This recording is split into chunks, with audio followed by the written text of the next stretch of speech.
Parlons maintenant du design pattern factory. Donc le design pattern factory, c'est un autre design pattern extrêmement courant qui va déléguer la création d'une instance de classe à une autre classe qu'on appelle la factory, donc l'usine à instance. On peut imaginer toutes sortes d'implémentations. Il est aussi possible d'envisager une factory de factory. De nombreuses classes standards ont recours à ce design pattern.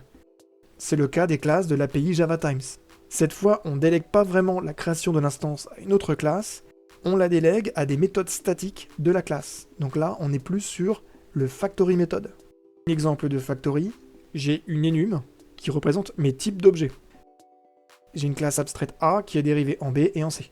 Je veux une usine, une factory, qui soit capable de me créer des objets de type A, mais au choix, le sous-type B de A ou le sous-type C de A, donc les classes filles. Ce code, il compile, il utilise une expression switch, donc en fonction du type que je passe à la méthode statique getInstance de ma factory, je vais soit créer une instance de B, soit créer une instance de C. Si dans notre énumération on avait eu un troisième type, le code ne compilerait pas, car dans le cas d'une expression switch, tous les types d'une enum doivent être représentés, ou bien on doit avoir un default.